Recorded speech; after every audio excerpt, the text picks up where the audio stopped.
Salut les investisseurs, dans cette vidéo, on va analyser ensemble le dossier Adobe. Avant de commencer, je vous rappelle que si vous souhaitez demander des analyses d'actions, vous pouvez le faire en rejoignant le canal Telegram, dont le lien se trouve dans le premier commentaire épinglé sous cette vidéo. Pensez à vous abonner à la chaîne pour ne pas rater les prochaines analyses. Et on commence tout de suite avec le cours de Adobe, le spécialiste du software US. On est quand même bien plus bas que les plus hauts, bien à 20% des plus hauts, donc voire plus. Est-ce que c'est le moment de s'intéresser à Adobe? On va regarder ça ensemble. Qu'est-ce qui se passe en termes de chiffre d'affaires? On est sur une croissance médiane qui est élevée à 19%. Néanmoins, sur 2022, 2023 et 2024, l'année fiscale qui s'est terminée en novembre 2024, on se trouve sur des croissances qui sont un peu plus faibles, entre 10 et 11%. Il y a eu des acquisitions sur la période pour 10 milliards, 500 millions. Donc on est quand même sur une activité qui est peut-être en décroissance, pas en décroissance, mais qui est peut-être en décélération. Donc la croissance est en décélération. Ça reste quand même un niveau qui est intéressant à 10%. Donc il y a toujours quand même un peu de croissance. On regarde ce qui se passe au niveau des marges. On est en train d'augmenter le taux de marge brute qui a un niveau monopolistique de 89%. C'est exceptionnel. Donc dans le logiciel, l'adage c'est winner takes all. Donc celui qui arrivera à descendre le plus rapidement la courbe d'expérience captera tout le marché parce qu'on fait des gains de productivité énormes rien qu'en investissant du temps de dev. Donc là-dessus, on est sur des taux de marge brut qui sont très élevés. Taux de marge d'EBITDA aussi, qui est plutôt élevé, à 40% quasiment. Donc là, c'est très bon. Taux de marge net, lui, il est à 25%. Il a bien augmenté depuis le début de la période. On est quand même sur un niveau relativement très qualitatif. On a une excellence opérationnelle et efficience financière. Donc ça nous indique que le management de cette société est quand même très bon.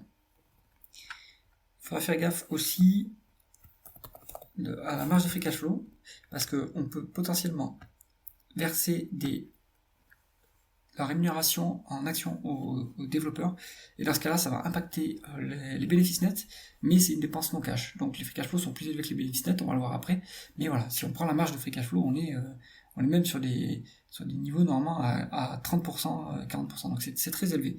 Donc on est vraiment sur une société qualitative. On continue avec la conversion des bénéfices nets en free cash flow. Je m'attends à ce que les free cash flow soient plus élevés que les bénéfices nets. Et c'est bien le cas, on a 50 milliards de free cash flow supplémentaires, et donc ça vient à mon avis des other non-cash items. On regarde ça, ouais, on a 26 milliards ici. Peut-être aussi on est aidé par la variation positive du besoin en fonds de roulement. Donc aussi on se met ici, on a en plus, sur la période, on a amélioré la variation du besoin en fonds de roulement de 17 milliards. Donc là, ouais, on est plutôt pas mal, hein. Donc si on valorise l'entreprise, on utilisera le free cash flow qui représente mieux la profitabilité réelle de l'entreprise. S'il n'y a pas de dette, sinon on utilisera la valeur d'entreprise sur EBITDA. Mais ce qu'on voit ici, c'est quand même très qualitatif, également au niveau des free cash flow. Et en plus, ça se fait pas au détriment de l'investissement en capital, puisqu'on investit plus que ce qu'on déprécie, donc on continue à développer l'appareil productif. Donc ça, c'est très bon. Continuons avec la rentabilité opérationnelle du groupe. On est sur une médiane de 22,60, mais le groupe a réussi à hisser sa rentabilité opérationnelle à 31%, c'est très élevé. On a largement de quoi autofinancer la croissance et rémunérer correctement l'actionnaire. Donc, est-ce qu'on va d'abord aller jeter un coup d'œil sur la dette? On est en cash net, donc aucun problème. Qu'est-ce qu'on fait de ce cash-là ensuite? À quoi il nous sert?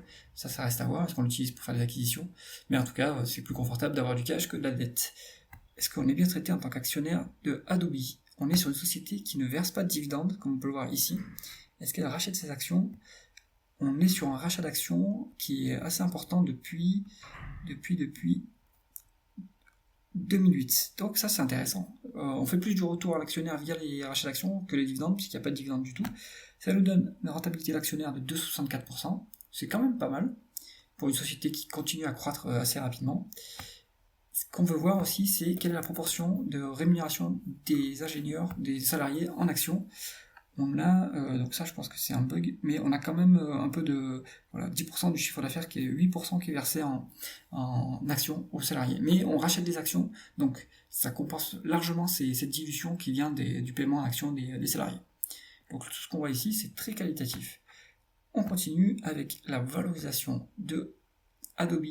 On va se mettre en price to free cash flow. Et là, on est sur du 29 en médiane, et actuellement, on est sur du 36,8. Alors, est-ce que c'est élevé? Difficile à dire. Il y a quand même de la croissance. On est sur un dossier qualitatif. Il n'y a pas de marge de sécurité, néanmoins, par rapport à la médiane historique. Si on zoome un petit peu plus, ouais, on est sur la médiane 5 ans.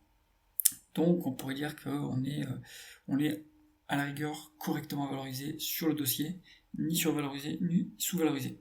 Donc, on peut rentrer sur le dossier, mais avec prudence, et ça va être la conclusion de l'analyse.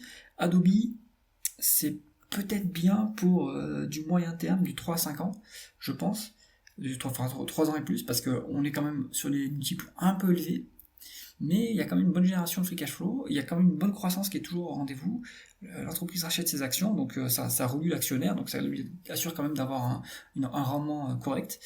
Donc Adobe, c'est quand même un dossier qui s'étudie, et qui a l'air assez intéressant. Si vous avez aimé cette vidéo, mettez un pouce vers le haut et pensez à vous abonner à la chaîne. À bientôt.